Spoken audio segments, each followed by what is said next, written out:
Sounds good. Yes. Okay. Everybody ready? Yeah. Okay, sir. First question, name and spelling, please, sir. All right. Lieutenant Colonel Chris Kroeber, CHRIS KROEBER. Okay, your title should be? Public Affairs Officer for the Utah National Guard. Okay.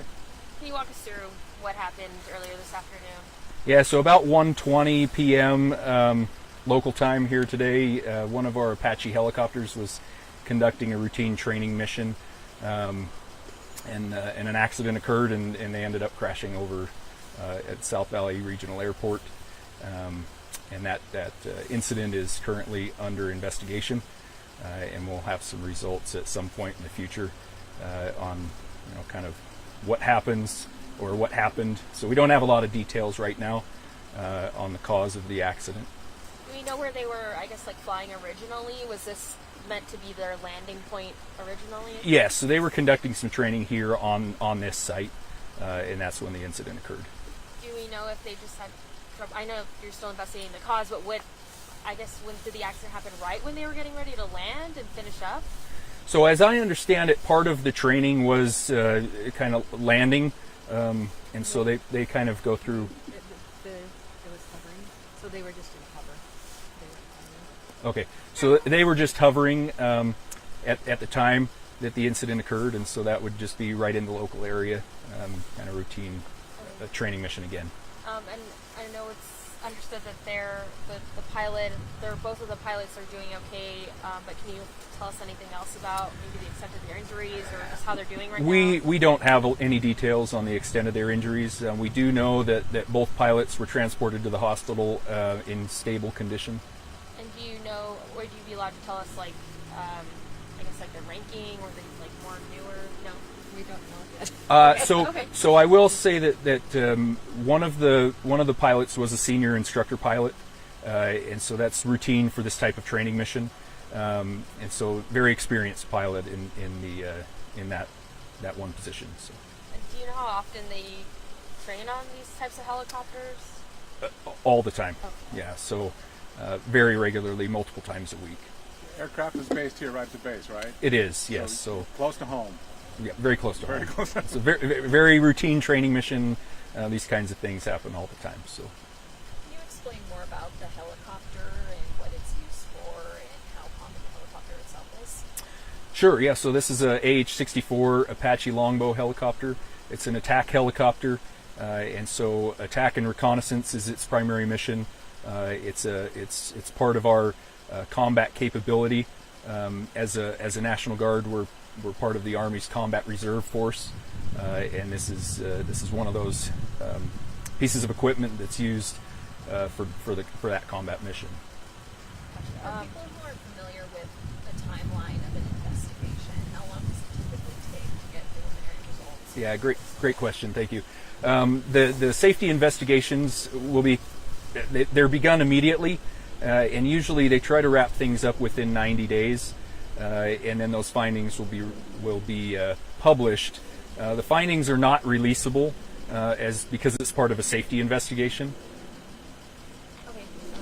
Are there specific groups within the National Guard investigating that you can tell us? Yeah, so for this investigation, members from the Combat Readiness Center out of Fort Novosel are investigating this. So it's the aviation safety for the Army.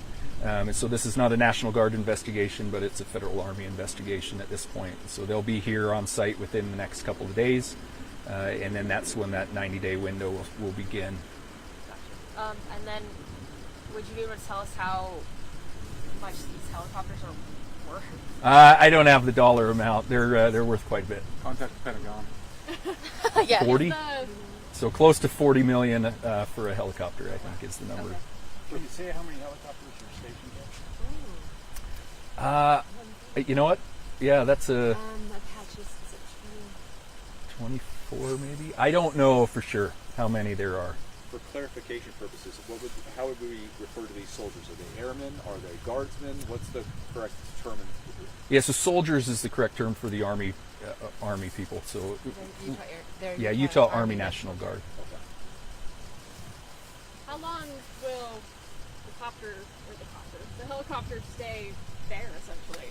So it'll stay there until the safety investigation is, well, the on-site safety investigation is complete. So I would guess that somewhere within a couple of weeks, that at the point when the safety investigation folks have completed what they need to here on site, they'll release that site back to us, and then we'll recover that aircraft. Would you be able to tell us this, I guess, what exactly is damaged to the helicopter? I mean, it looks like obviously It's a total loss. Total loss. Yeah, there's extensive I mean- damage to the helicopter itself, and so we don't know the nature, the full nature of the damage.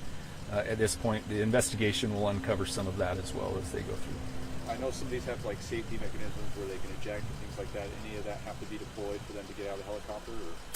Or? No, so We don't have that. yeah, that doesn't. That will be determined in the investigation. Yeah, so some of the findings will be determined in the safety investigation, but they did extricate themselves out of the aircraft once it hit the ground. So they were able to pull themselves out, and then they were seen by medical team that had responded shortly after. Planes at the airport grounded for the time being? They are immediately, yes. How long, I don't know. That would be a question for the airport. The airport said that they're going to ground them until the CRC team, so the Combat Readiness Center team, they will be arriving until they conduct their investigation right here with the debris and stuff, and then once we have finished that, then they'll determine that when we're done, that they can reopen the airport. Do we want to have them say that just so we can get Yep. it on camera? Okay. Yeah, so the investigation, once the Combat Readiness Center investigation is complete with their on-site portion here, then the airport will open back up for public. Any concerns to the public about ammunition, munitions, anything like that? No, in these routine training flights, they don't have ammunition on board the aircraft.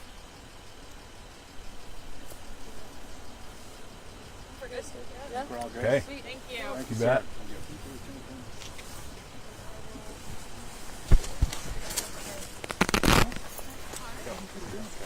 you.